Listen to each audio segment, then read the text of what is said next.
दया, दया, बात तो सुनो मेरी तुम। क्यों? अब भी कुछ बचा है कहने के लिए? मैं जानता हूं तुम मुझसे नाराज हो क्योंकि मैंने तुमसे झूठ बोला है। मगर जानते हो क्यों? क्योंकि उस दिन मैंने तुम्हारे चेहरे पे खुशी देखी थी और उस चेहरे पे मैं दर्द नहीं देख सकता था दया, सिर्फ इसलिए मैंने तुमसे झूठ बोला था। तुम मेरे चेहरे पे दर्द नहीं देखना चाहते थे ना, लेकिन तुमने खुशी क्यों छीन ली मेरी? हाँ? तुम जानते थे कि श्रेया से मैं अपने दिल की बात नहीं कह सकता था, मुझ में इतनी हिम्मत नहीं थी, इसलिए मैंने वो सारी बातें उस चिट्ठी में लिख दी और सोचा कि मेरा सबसे अच्छा दोस्त वो चिट्ठी श्रेया तक पहुंचाएगा। मगर इतना सब कुछ हुआ, तुमने वो चिट्ठी उसे नहीं दी। क्यों? तुमने ऐसा क्यों किया मेरे साथ?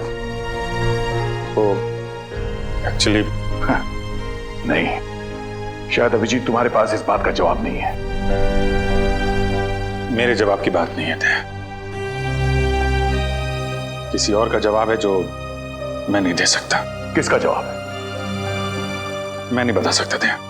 अभिजीत, पहेलियों में बातें मत करो, तुम दोस्त हो ना, खुल के बात करो, खुल के बात करो। यार वो बात नहीं है, दोस्ती के लिए तो मैं अपनी जान भी दे सकता हूं। हाँ, झूठ भी बोल सकते हो। क्यों? हाँ, मैंने तुमसे झूठ बोला है, लेकिन तुम्हारे लिए झूठ बोला, तुम्हें तकलीफ ना हो इसलिए झूठ बोला। तो मुझे तकलीफ नहीं हुई? हाँ? मैं खुश हूं, मगर सिर्फ और सिर्फ तुम्हारे वजह से मैं इस तरह से खुश हूं, तुम्हारे वजह से।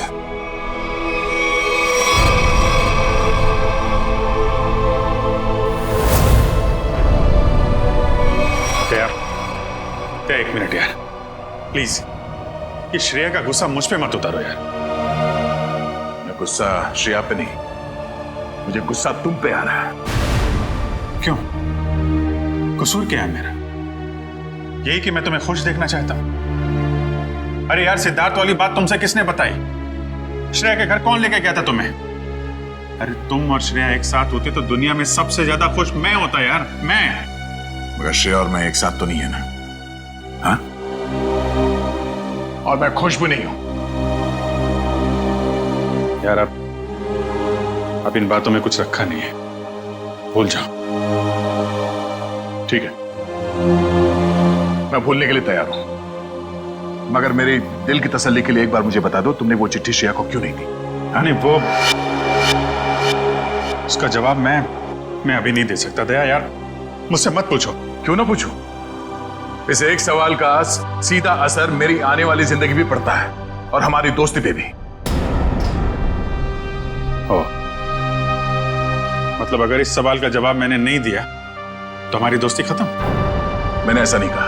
अरे रहने दो यार, अगर हमारी दोस्ती इतनी सस्ती है कि एक छोटे से आंधी के झोंके से उसकी नींव डगमगा जाए, तो मुझे भी ऐसी दोस्ती में कोई दिलचस्पी नहीं है।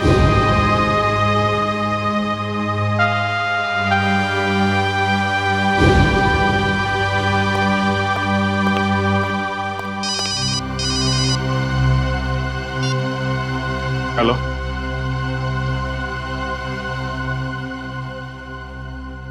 जी हाँ, सीआईडी ब्यूरो।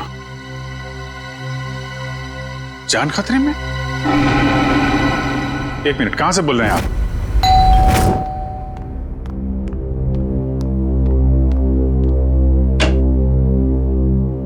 सीआईडी? जी हाँ। क्या हुआ आपकी पत्नी के साथ? सर आप बैठिए, मैं सब बताता हूँ। तुम तो कह रहे थे कि तुम्हारी पत्नी मुसीबत में। ये गलत कह रहे हैं, मैं बिल्कुल ठीक ठाक हूँ सर। तुम्हारी हिम्मत कैसी हुई मेरी पत्नी के कपड़े पहनने की? पता नहीं सर इनको क्या हो गया है, बिल्कुल बहकी बहकी सी बातें कर रहे हैं। मिस्टर राहुल, क्या मजाक है ये? अगर आपकी पत्नी ठीक ठाक है तो सीआईडी का वक्त बर्बाद करने से क्या फायदा? सर मैं सीआईडी का वक्त बर्बाद नहीं कर रहा हूँ सर, नम्रता सच में बहुत बड़ी मुसीबत में है। दरअसल कुछ घंटे पहले लगता आ गई।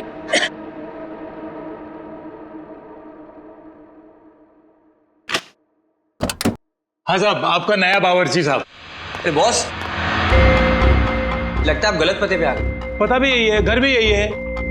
नम्रता मैम साहब ने मुझे काम पे रखा है खाना बनाने के लिए साहब। कमाल है, नम्रता ने मुझे बताया नहीं क्यों एक नया बावर्ची रख रही है।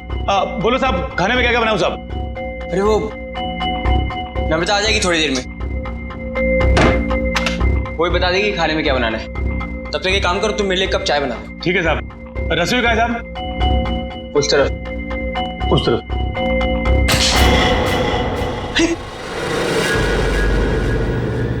ये चाकू?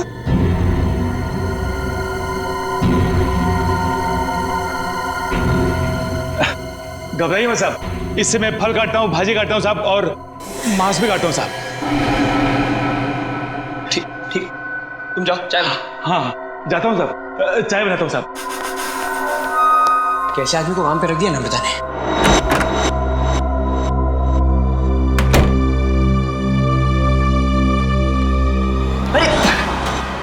क्या साहब, डर गए क्या? ऐसे अचानक सामने आ गए तो कोई भी डरेगा ही ना। ये लो साहब आपकी कॉफी। मैंने चाय बोली थी। क्या साहब, आपने कॉफी तो मंगाया था साहब, वही लाया हूँ साहब। अरे यार मैंने चाय बोली थी। अरे कैसे बदतमीजी से बात कर रहे हो तुम? अरे एक तो गलती कर रहे हो, ऊपर से बदतमीजी से बात कर रहे हो मेरे साथ। कैसा आदमी रख दिया है। सॉरी डार्लिंग, आने में थोड़ी देरी होगी। वो मॉल में ना अच्छी से सेल लगी है तो कुछ ज्यादा ही शॉपिंग कर ली। एक्सक्यूज मी, कौन है आप? और यूं घर में कैसे घुसे चली आ रही है? अच्छा जी, मैंने कुछ ज्यादा खर्चा कर दिया तो इसलिए तुम अपनी पत्नी से ऐसे बात करोगे? पत्नी? कौन हो तुम? और नम्रता कहाँ है? तुम्हारे सामने। अच्छा अब समझ में आया। मेरी पत्नी ने ही कहा है ना तुम्हें मेरे साथ मजाक करने के लिए, है ना? राहुल, तुम्हें क्या हो गया? क्यों बहकी बहकी बातें कर रहे हो? बहुत हो गया ये बकवास। हाँ कहाँ है नम्रता? मैं अभी नम्रता को फोन करता हूँ।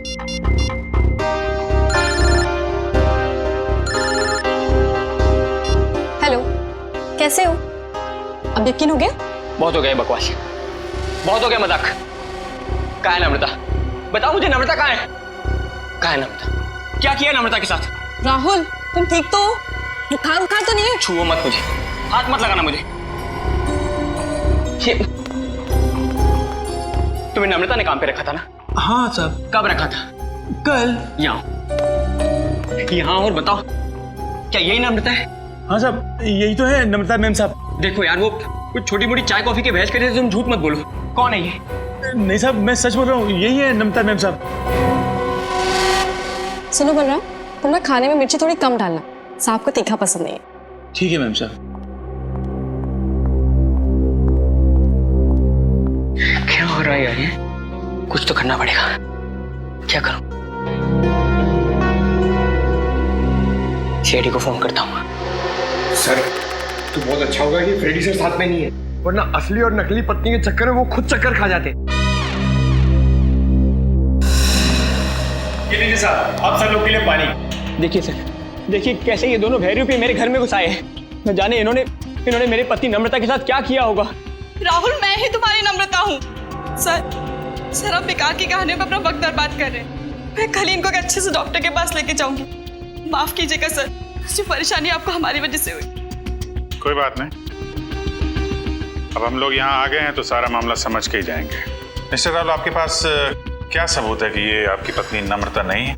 सबूत? हाँ है ना सर, मेरी पत्नी की तस्वीरें मेरे फोन में। क्या वो मिस्टर राहुल? हाँ? ये कैसे हो सकता है? इसमें मेरे और मेरी पत्नी की लगभग 100 तस्वीरें थी, अब एक भी नहीं है। याद आया सर, जब मैं नहाने गया था ना तो मैंने ये फोन इस टेबल पर रखा था। जरूर इसी ने वो फोटो डिलीट किए सर इसने, मैं कह रहा हूँ। क्या बात कर रहे हैं साहब? मैं इतना महंगा फोन कभी इस्तेमाल ही नहीं किया साहब। फोटो कैसे निकालेगा साहब? सर ये झूठ बोल रहा है सर इसी ने फोटो डिलीट की है। एक मिनट, अगर मोबाइल में फोटो नहीं है तो फिर शादी की तस्वीरें तो होगी ना आपके शादी के एल्बम में? है ना सर, पूरा एल्बम है, मैं अभी लेकर आता हूँ।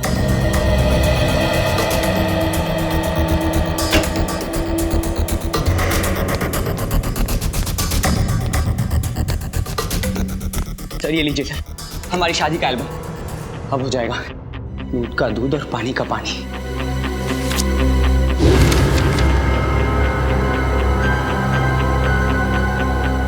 आपका कहना है कि ये आपकी बीवी नम्रता नहीं है? जी सर, ये मेरी पत्नी नहीं है। मेरे ख्याल से आप भी ये एल्बम देख लें तो अच्छा रहेगा।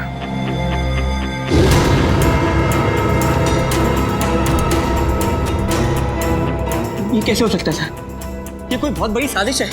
ये कोई साजिश है मेरे खिलाफ। जरूर इसमें मेरी पत्नी भी शामिल है। उसी ने भेजा होगा इन दोनों को। मिस्टर राहुल, कभी आप कहते हैं कि आपकी पत्नी खतरे में है, कभी आप कहते हैं कि वो आपके खिलाफ साजिश रच रही है। कहना क्या चाहते हैं आप? सर मुझे कोई खतरा नहीं है और ये कोई साजिश नहीं है। मैंने आपसे कहा ना इनकी तबीयत खराब है। तुम चुप रहो, मुंह बंद रखो अपना। एक मिनट, आप नम्रता हैं, आपके पास कोई आईडी वगैरह है? जी हाँ सर, पासपोर्ट है, पैन कार्ड है। आपको जो चाहिए मैं दिखा सकती हूँ। प्लीज। एक मिनट।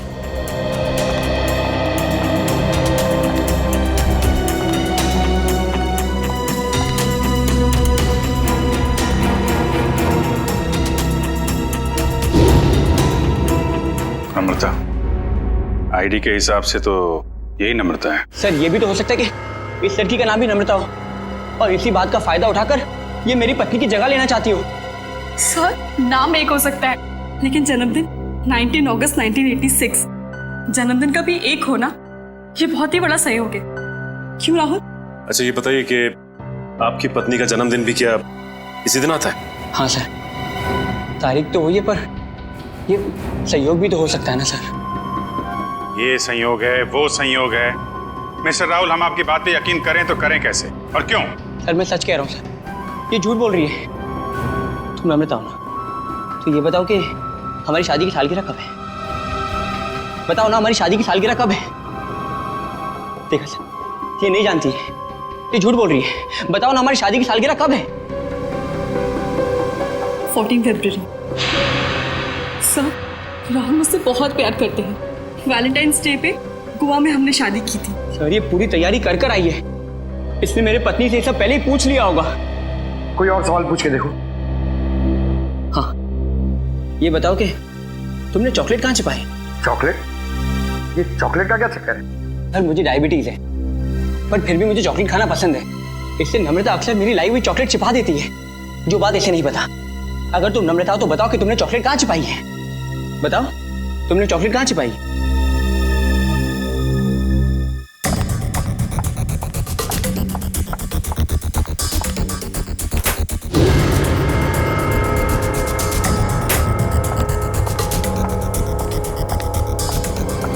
ये रही चॉकलेट। मैं तुम्हें खाने नहीं दूंगी, डायबिटीज है तुम्हें। मुझे डायबिटीज नहीं है, मुझे दे दीजिए। अब क्या कहना आपको मिस्टर राहुल? सर ये लोग पूरी तैयारी कर कर आए हैं। ठीक है, एक पल के लिए हम आपकी बात मान लेते हैं, लेकिन ये आपकी पत्नी है या नहीं, इसका जवाब तो इस घर में ही मिलेगा। तलाशी लो घर की।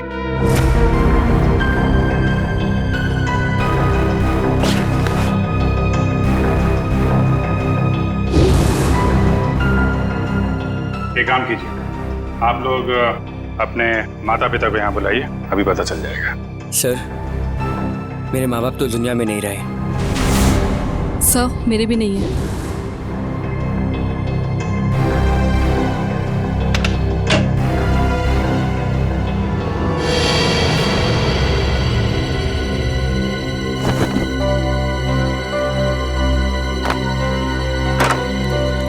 पंकज, ऐसी जगह पे ये डस्टबिन कैसे पड़ा? तो कोई रिश्तेदार दोस्त वो तो होंगे इस शहर में ना, उनको बुलाइए। सर दरअसल हम कुछ ही दिन पहले बैंगलोर से यहाँ शिफ्ट हुए हैं। यहाँ हम किसी को भी नहीं जानते। ओह, तो तुमने ये भी पता लगा लिया है?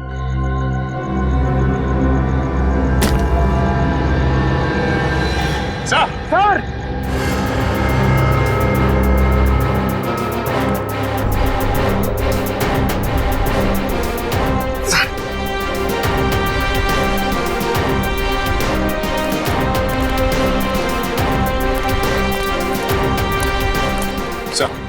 लाश।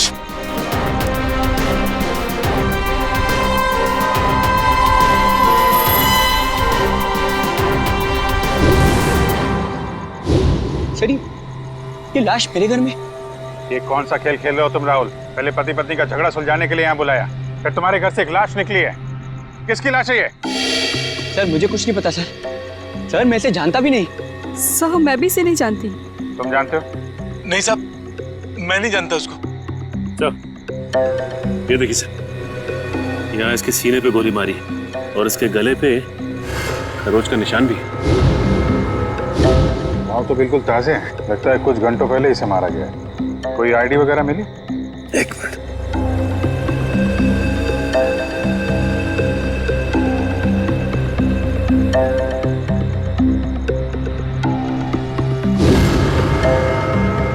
सर, इसका नाम पुलकित रॉबिन है।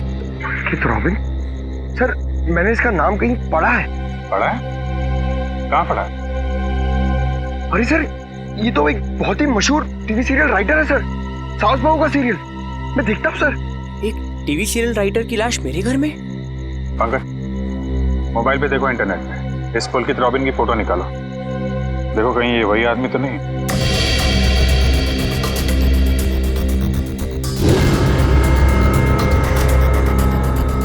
ये तो वही है सर, ये मर गया। अरे वो शो का क्या होगा?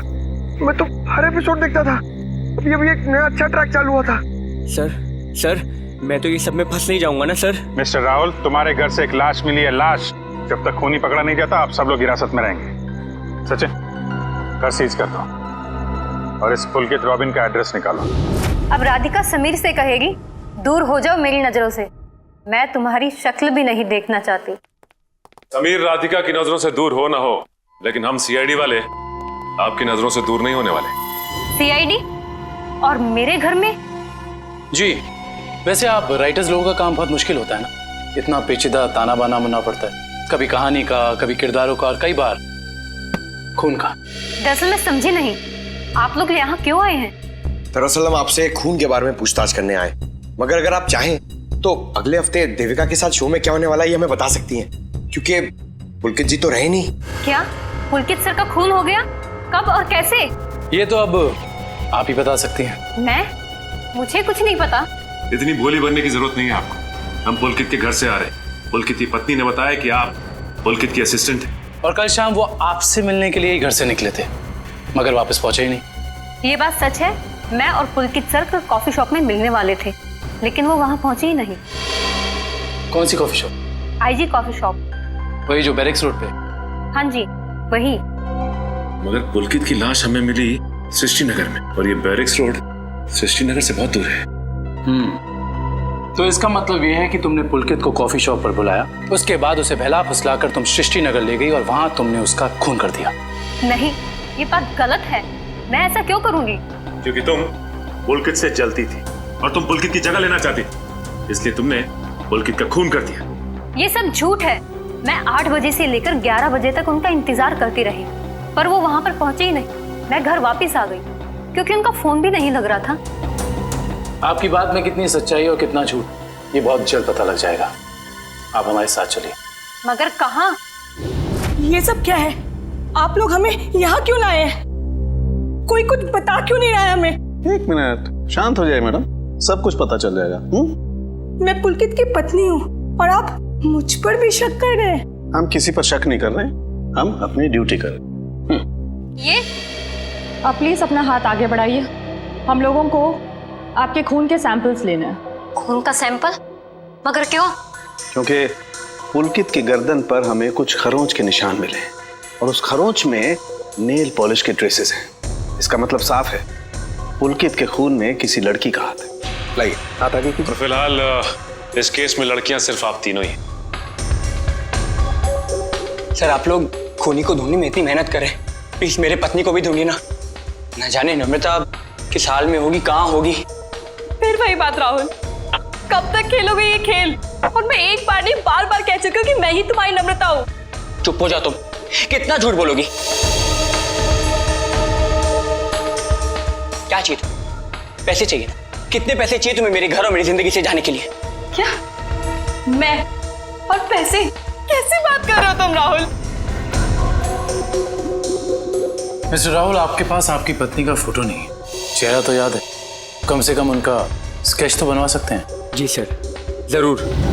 ये बाल आगे से, हाँ यहाँ से थोड़े और लंबे। सर, हमारे क्रिमिनल डेटाबेस में इस बावर्ची का कोई रिकॉर्ड नहीं है। देखा साहब, मैं बोल रहा था ना साहब, मैं एकदम निर्दोष है साहब, मुझे जाने दो ना साहब। ठीक है, तुम जा सकते हो, मगर याद रख तुम शहर से बाहर नहीं जाओगे और जब भी बुलाया जाए ब्यूरो आ जाना। ठीक है। पता नहीं किसका स्केच बनवा रहे हैं ये, मैं तो यहाँ बैठी हूँ। Sir. Okay, thank you Paresh. तो राहुल, स्केच ठीक बना? हाँ सर, बिल्कुल यही है मेरी पत्नी नम्रता। और मैं कौन हूँ? इसकी सौतन? पता नहीं सर किस लड़की का चेहरा है ये, किसका चेहरा बनवाया इन्होंने, मुझे तो समझ में नहीं आ रहा। किसकी नजर लगी है हमारी हंसती खेलती जिंदगी को। सर इसके आंसू पे मत जाइए, ये मगरमच्छ के आंसू है। ये इन्हें हथियार बना के मेरे खिलाफ इस्तेमाल करना चाहती है, मुझे फंसाना चाहती है सर। राहुल, अगर तुम्हें मेरे साथ नहीं रहना तो साफ साफ कह दो ना, मैं तुम्हें डिवोर्स दे दूंगी। पर ये सब ड्रामा करने की क्या जरूरत है? सर ये पुलकित के कॉल रिकॉर्ड्स हैं। उसने जेनिफर के साथ में शाम को 5 बजे बात की थी और ठीक 1 घंटे बाद उसे लैंडलाइन नंबर से फोन आया था सर। अच्छा, ये लैंडलाइन नंबर है किसका, कुछ पता किया? हाँ sir, Bhavesh imports and exports नाम है कंपनी का। क्या कहा आपने? Bhavesh imports and exports? हाँ, क्यों? आप इस कंपनी के बारे में जानती हैं? हाँ सर, मैं जानती हूँ। राहुल इसी कंपनी में तो काम करते हैं। आप लोग मेरी तरफ इस तरह क्यों देख रहे हैं? मैंने उसे फोन नहीं किया है सर, मैं तो उस पुलकित को जानता तक नहीं हूँ। बुधवार शाम 6 बजे तुम अपने ऑफिस में थे या नहीं?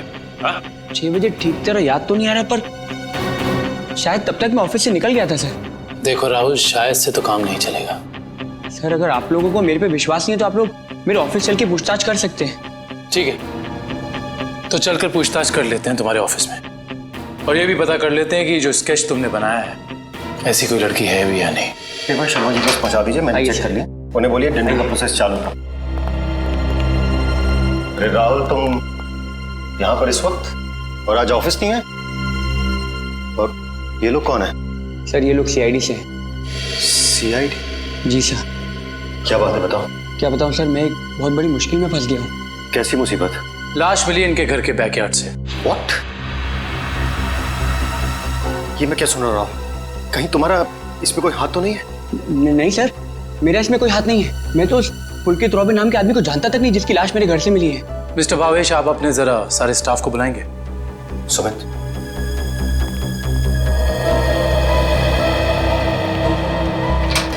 सुनो, सबको बॉस अंदर बुला रहे हैं।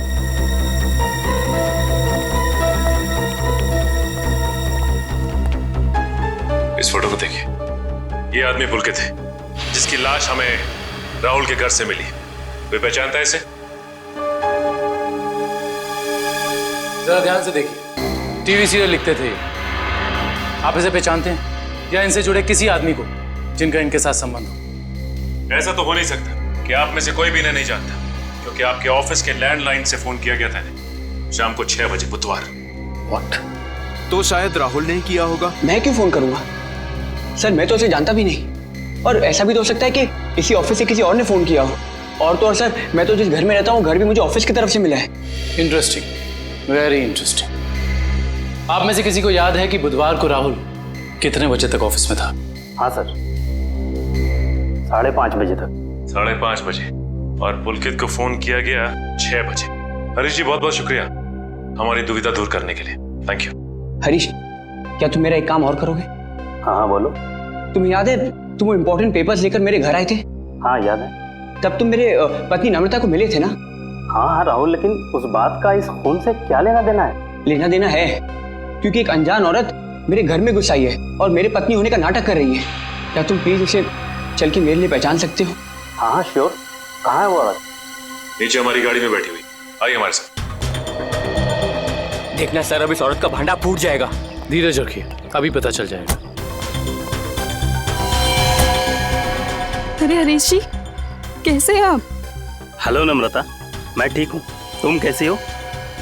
क्या बताओ, पता नहीं राहुल को क्या हो गया। हरीश, ये तुम क्या कह रहे हो यार? ये मेरी पत्नी नम्रता नहीं है। व्हाट? ये कैसी बात कर रहे हो राहुल? यही तो नम्रता है, तुम्हारी पत्नी, जिससे तुमने मुझे मिलवाया था। अब क्या कहना है मिस्टर राहुल आपका? है कोई जवाब आपके पास? हरीश, लगता है तुम्हारी आंखों का नंबर बढ़ गया है। जाके अपनी आंखें टेस्ट करवाओ। तुम एक ही बार मिले इसलिए शायद इसे पहचान नहीं पा रहे हो। हाँ मिस्टर राहुल, मेरे चश्मे का नंबर जरूर बढ़ गया है, लेकिन मेरी याददाश्त कमजोर नहीं हुई है। यही नम्रता है। यकीन नहीं होता ये सब में तुम भी शामिल हो। सर मैं कह रहा हूँ पुलकित के खून में ना इसी का हाथ है। अरे ये कैसी बात कर रहे हो राहुल, तुम्हारा दिमाग खराब हो गया है? सर ये झूठ बोल रहा है। मैं ठीक कह रहा हूँ सर। राहुल, ठीक और गलत का फैसला हम लोग करेंगे, आप नहीं। सर मैं आपको कुछ बताना चाहती हूँ। सर कुछ साल पहले राहुल को एक मानसिक बीमारी थी और शायद उन्हें वो बीमारी वापस हो गई है। क्या? इतनी बड़ी बात तुमने हमसे छुपाई क्यों? ये भी पता कर आई हो तुम? सर ये सच है कि मुझे बीमारी थी, पर अब मैं बिल्कुल ठीक हूँ। अब चाहे तो बैंगलोर में मेरे साइकियाट्रिस्ट से बात कर सकते हैं। हाँ सर, मैं भी वही कह रही हूँ। ये बिल्कुल ठीक हो गए थे, पर शायद इन्हें दोबारा दौड़ना पड़ रहा है। ये मुझे पहचानने से इनकार कर रहे हैं। सर शायद इन्होंने ही पुलकित को मारा होगा। चुप हो जाओ तुम। एक तो मेरी बीवी को गायब कर दिया, ऊपर से मेरे पे झूठा इल्जाम लगा रही है। मैं इसे जान से मार दूंगा। पीछे हो। क्या बिगाड़ा है मैंने राहुल तुम्हारा? सर प्लीज राहुल को अपनी कस्टडी में ले लीजिए सर। देखिए ना, अपनी पत्नी को दिन दहाड़े जान से मारने की धमकी दे रहा है ये। पुलकित का खून राहुल ने किया है या किसी और ने, इसका पता तो हम लगा ही लेंगे। मगर ऐसा तो हो नहीं सकता कि पुलकित को मरते हुए किसी ने देखा या सुना ना हो। उस मोहल्ले के लोगों से पूछताछ करनी होगी। सर आसपास के सभी घरों में हमने पूछताछ कर ली है, बस ये एक आखिरी घर बाकी है। चलो यहाँ भी पूछ के देखते हैं। संभल के।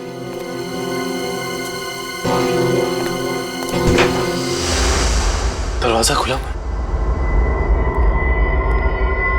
तो इस तरह से दरवाजा क्यों खुला छोड़ेगा? और यहाँ ये कैमरा कैसे?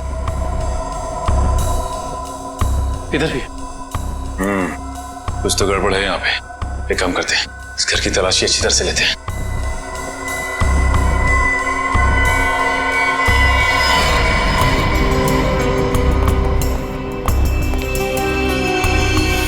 सर जल्दी आइए।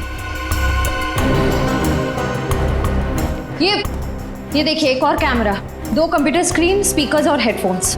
दो कंप्यूटर स्क्रीन एक साथ बाहर और यहाँ कैमरास भी लगे। कहीं यहाँ वीडियो एडिटिंग तो नहीं चल रही? इसे ऑन करो।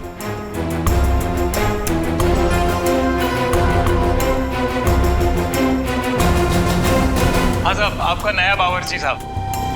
लगता है आप गलत पते पे आ गए। नम्रता मैम ने मुझे काम पे रखा है खाना बनाने के लिए।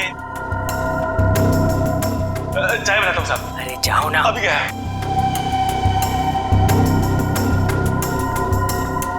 सॉरी डार्लिंग, आने में देर हो गई। वो मॉल में ना सेल लगी थी तो कुछ ज्यादा ही शॉपिंग करनी।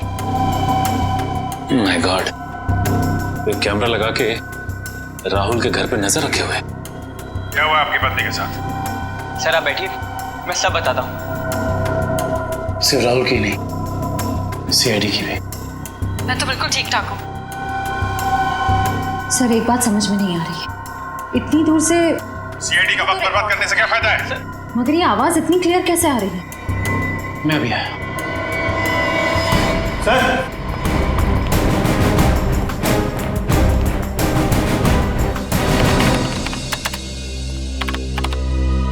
एक काम करते हैं, इस जगह को अच्छी तरह से छान मारते हैं। हो सकता है यहाँ कुछ मिल जाए। हाँ?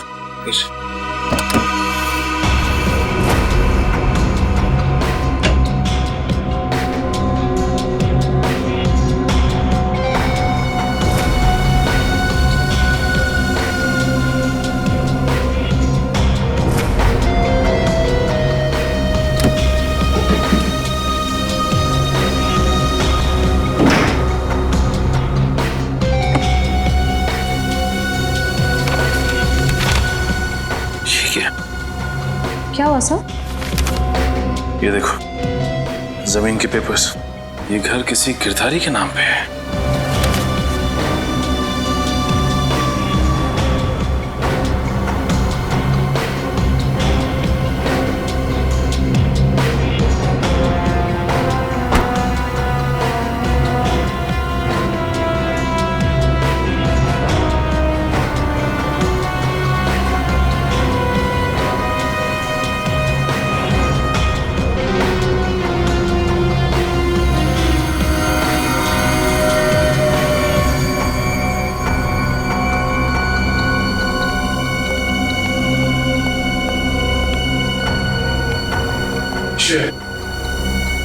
तुम्हारे सारे सवालों का जवाब ये माइक है जो मुझे राहुल के घर से मिला।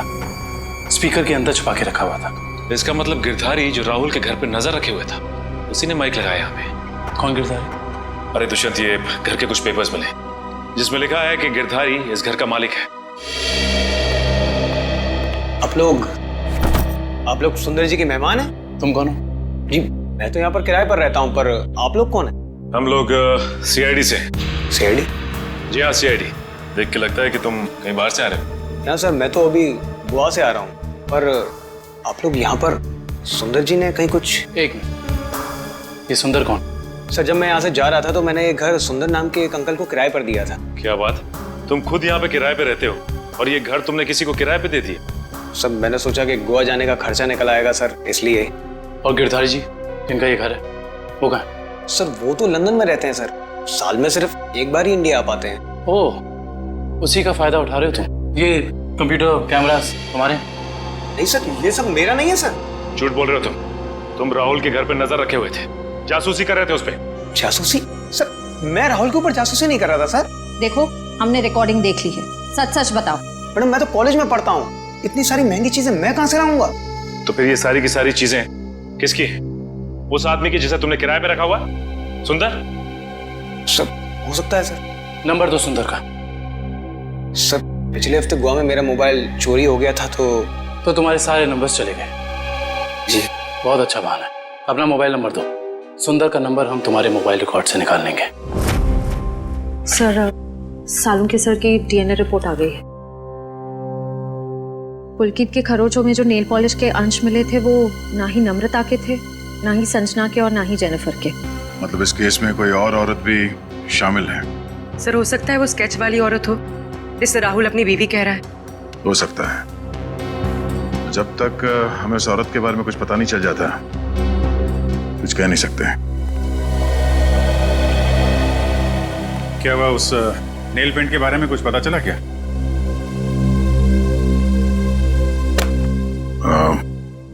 पूरी मुझे कुछ काम है, मैं बाद में आता हूँ।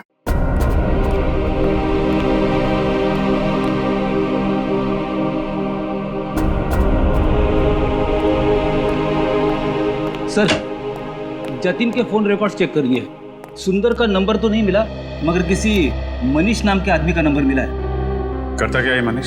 सर कैमरास और रीडिंग मशीन किराए पे देता है। मनीष? इस मनीष से मिलना पड़ेगा। सर यही है वो सुंदर अंकल जिन्हें मैंने अपना घर किराए पे दिया था। कौन सुंदर? मैं मनीष हूँ। गलत बात है मनीष जी, आप इतने महंगे कैमरा इक्विपमेंट्स ऐसे ही खुले घर में छोड़ा है। इन्हें तो अरेस्ट करना होगा। बिल्कुल।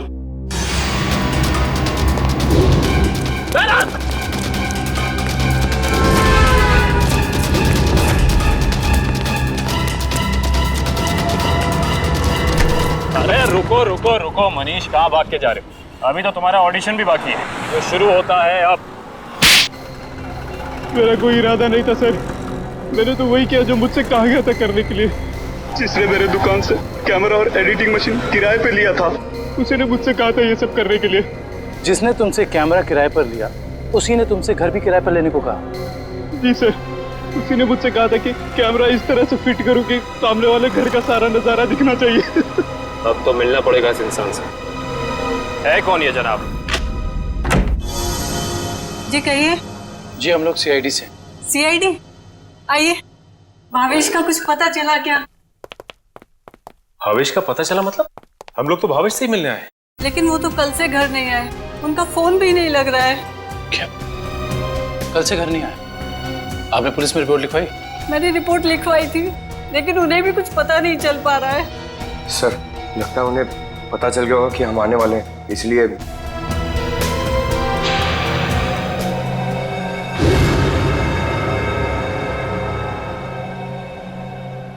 मिनट, क्या ये आपके पति भावेश है? जी हाँ। ये केस तो और पेचीदा बनता जा रहा है। सब मेरे पति भावेश को ढूंढ निकालिए। देखिए मैम, आप चिंता मत कीजिए, अब भावेश का नंबर दीजिए हमें। जी 197985643।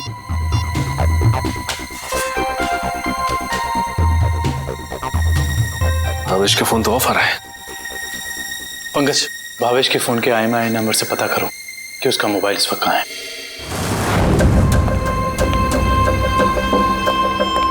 मैं आखिरी बार पूछ रही हूँ भावेश तुमसे, वो सीढ़ी तुमने कहाँ रखी है? नहीं बताऊंगा मैं मर भी जाऊँ ना तो तुम्हें भी साथ लेकर डूबूंगा, समझ गई तुम?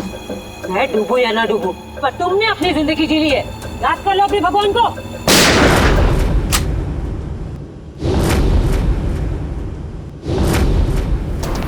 बस मुन्नी दुरेली, बहुत मचा रही आतंक। कानून को काफी वक्त से तुम्हारी तलाश थी, मगर हमें नहीं पता था कि हम इस केस के जरिए तुम तक भी पहुंच जाएंगे। खुश तो ऐसे हो रहे हो जैसे तुमने मुन्नी को जेल में डाल दिया है। ये तुम्हारी खुशकिस्मती है या बदकिस्मती कि तुम मुन्नी के दरबार में खुद चल कर आए हो? देख क्या रहे हो? खून दो इनको।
मुझे भावेश ने नम्रता को अगवा करने के लिए कहा था।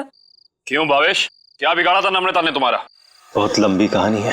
कोई बात नहीं मिस्टर भावेश, CID के पास मुजरिमों की दास्तान सुनने के लिए हमेशा वक्त रहता है। शुरू कीजिए अपनी कहानी। ये उस वक्त की बात है जब मैं शहर में नया नया आया था। टेलीविजन की दुनिया में लेखक के तौर पर नाम कमाना चाहता था। अलग अलग तरह की कहानियां लिखी, अलग अलग तरह के किरदारों को जन्म दिया। मेरी आंखों में सिर्फ एक ही सपना था कि किस तरह मेरी कहानी छोटे पर्दे पर साकार हो जाए। मगर तुम्हारा तो इंपोर्ट एक्सपोर्ट का बिजनेस था ना? क्योंकि मेरे साथ कुछ ऐसा हुआ जिसने मुझे मजबूर कर दिया अपने सपनों को कुचलने के लिए। जिसके साथ मैं किराए के घर में रहता था, जिसे मैं अपना दोस्त समझता था, उसने मुझे धोखा दिया। उसने मेरी कहानी चुराई और एक चैनल में बेच दी और रातों रात अमीर बन गया। हर तरफ उसी के चर्चे, उसी की बातें। मैं ये सदमा बर्दाश्त नहीं कर पाया और फिर मैंने अपने करियर को नई दिशा दी और भावेश इंपोर्ट एक्सपोर्ट का बिजनेस शुरू कर दिया। मगर इस सब का मेरी किडनैपिंग से क्या लेना देना है? ये बात सच है कि मैंने अपनी लाइन बदल दी थी, लेकिन ये भी सच है कि मेरे अंदर एक राइटर छुपा हुआ है। टेलीविजन में कुछ कर गुजरने का जुनून है मेरे अंदर। मैंने वापस कलम उठाए और एक अनोखे रियलिटी शो का कॉन्सेप्ट लिख डाला, जिसमें पति पत्नी में से किसी एक की जगह एक अजनबी अगर उनके घर आ जाए तो फिर उस पार्टनर की क्या प्रतिक्रिया होगी। इस तरह का रियलिटी शो लिखा था मैंने। क्या ये सब एक रियलिटी शो था? चैनल को मेरा कॉन्सेप्ट बहुत अच्छा लगा, लेकिन वो ये जानना चाहते थे कि इसे पर्दे पे कैसे उतारा जाए। तो मैंने एक पायलट एपिसोड बनाने के बारे में सोचा और एक्सपेरिमेंट के तौर पर मैंने अपनी कंपनी में आए हुए नए एम्प्लॉय राहुल को शामिल किया। वाह, कमाल है। अगर तुम एक रियलिटी शो ही बनाना चाहते थे तो एक जायज ढंग से भी बना सकते थे। फिर कानून को अपने हाथ में लेने की क्या जरूरत थी तुम्हें? मैंने कोशिश तो की थी जायज तरीके से करने की, लेकिन किसी ने मेरी मदद नहीं की। तो मैंने सोचा कि क्यों ना कुछ दिनों के लिए नम्रता को अगवा कर लिया जाए, और फिर मैं अपने 2 कलाकारों बावर्ची और नकली नम्रता को उसके घर भेज दूंगा, और काम होने के बाद असली अमृता को फिर उसके घर भेज देता। और इसमें वो टीवी राइटर पुलकित रॉबिन, वो कहां से आ गया? पुलकित रॉबिन ही वो शख्स है जिसने मेरे आइडियाज, मेरी कहानी चुराई और मशहूर हो गया। उसे पता चल गया था कि मैं चैनल में कुछ बड़ा रियलिटी शो का आइडिया लेकर जाने वाला हूं। बस उसी की जासूसी करने के लिए यहाँ पर आया हूँ। आज तो पता लगाना ही पड़ेगा कि भावेश कौन सा बड़ा कंसेप्ट चैनल वाले को बेचने वाला है।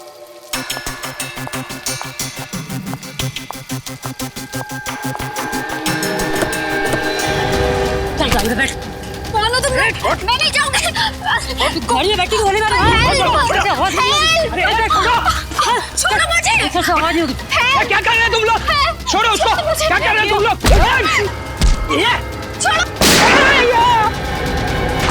बेवजह मारा गया, अब तू भी यही चाहती है? बैठ। छोड़ दो मुझे। मैं इसको लेकर जाती हूँ, तुम इसको ठिकाने लगाओ।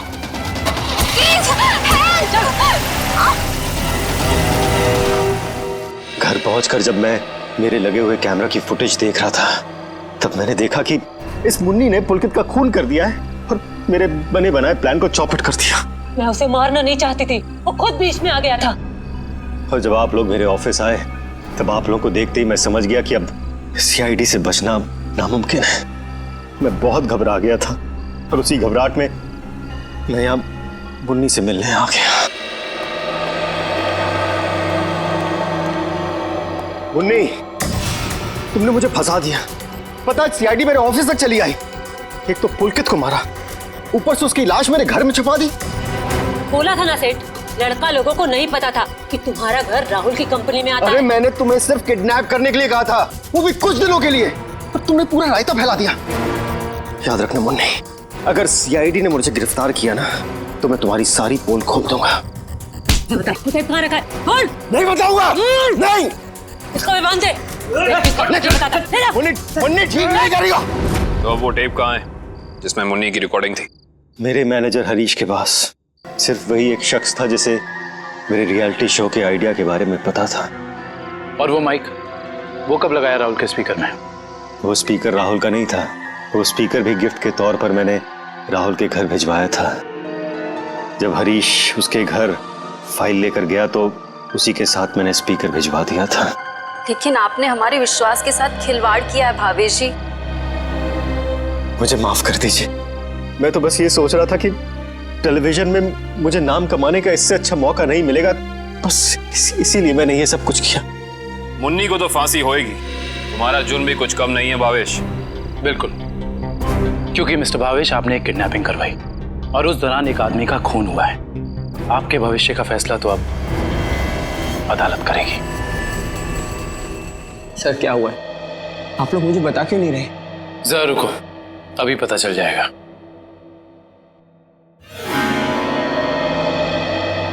राहुल। राहुल। नम्रता, तुम ठीक तो हो? तुम ठीक हो ना? हाँ, मैं ठीक हूँ। थैंक गॉड तुम आ गई, थैंक गॉड तुम वापस आ गई। मुझे तो लगा था मैंने तुम्हें हमेशा हमेशा के लिए खो दिया है। हाँ, मुझे भी ऐसे ही लगा था। मुझे तो उम्मीद भी नहीं थी कि मैं कभी तुम्हारे पास जिंदा लौट कर भी आऊंगी। वो तो अच्छा हुआ कि सही वक्त पर सीआईडी वाले आ गए, जिन्होंने हमें फिर से मिला दिया। तुम दोनों मुझे माफ कर देना। मुझे नहीं पता था कि मेरी एक्टिंग चीजों को इतनी गलत दिशा में ले जाएगी। एक्टिंग? मैडम, माना कि भावेश जी ने आपको वहाँ एक एक्टिंग असाइनमेंट के लिए भेजा था, मगर लाश देखने के बाद और सीआईडी की कस्टडी में होने के बावजूद आपने हमें सच क्यों नहीं बताया? क्योंकि सर उन्होंने मुझसे कहा था कि कितनी भी टेढ़ी स्थिति क्यों ना आ जाए, मैं अपना काम करना ना छोड़ूं, एक्टिंग ना छोड़ूं। इसलिए मुझे लगा कि वो नाश भी लगती है और सीआईडी भी सब उस रियलिटी शो का हिस्सा है। वाह, और आप अपनी एक्टिंग के चौके छक्के की बारिश करते रही। मुझे माफ कर दीजिएगा सर, पर आपको तो पता है ना कि एक नए एक्टर के लिए टीवी और फिल्मों की दुनिया में पाँव जमाना कितना मुश्किल है। इसलिए मैं कोई गलती करना नहीं चाहती थी, इसलिए मैं एक्टिंग करती रही। अब आप लोग मुझे जो सजा देना चाहें मुझे मंजूर है। सर रहने दीजिए ना सर, अब मुझे मेरी नम्रता मिल गई और आप लोगों ने भी असली मुजरिम को पकड़ लिया है। गलती तो उन्होंने की है तो इन्हें सजा भी मिलेगी, लेकिन इन्हें क्या सजा मिलेगी ये अदालत तय करेगी। फिलहाल आप दोनों जा सकते हैं।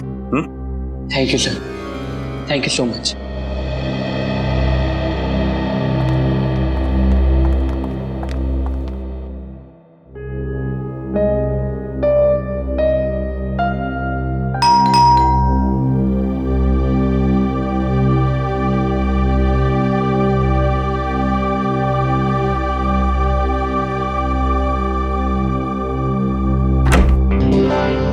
तारिक, आवा, अच्छा हुआ तुम आ गई। सब ठीक है ना अभिजीत? नहीं, इस वक्त बुलाया इसलिए पूछ रही थी। नहीं वो एक्चुअली मुझे तुमसे कुछ जरूरी बात करनी थी। कितने परेशान लग रहे हो, क्या बात है? एक्चुअली समझ नहीं पा रहा हूँ मैं तुमसे कैसे बताऊं। मैं समझ गई, दया के बारे में ना? मैं जानता हूँ ये सुनकर तुम्हें बहुत धक्का लगेगा और इससे पहले मेरी हिम्मत जवाब दे जाए, मैं तारिका, जब एसीपी साहब यहाँ वापस आएंगे तो मैं उनसे कहने वाला हूँ वो मेरा ट्रांसफर कर दे। क्या ट्रांसफर? आई एम सॉरी तारिका, मैं और बर्दाश्त नहीं कर सकता। मेरे और दया के बीच में जो कुछ चल रहा है, मैं अभिजीत, लेकिन दया तो तुम्हारा दोस्त है ना? हाँ, लेकिन अब दोस्ती रही कहाँ? अरे ऐसे क्या, दोस्तों के बीच में तो ऐसा होता रहता है, ऐसी छोटी मोटी गलतफहमियां, ऐसे झगड़े। इसका मतलब ये थोड़ी कि एक दोस्त ऐसे मुंह मोड़ के निकल जाए। तारिका, मैं जान दे सकता हूं मैं उसके लिए, वो बात नहीं है, लेकिन ये सब मैंने सपने में भी नहीं सोचा था कि हमारी दोस्ती इस मुकाम तक पहुंच जाएगी। मैंने फैसला कर लिया है, मैं यहां से चला जाऊंगा।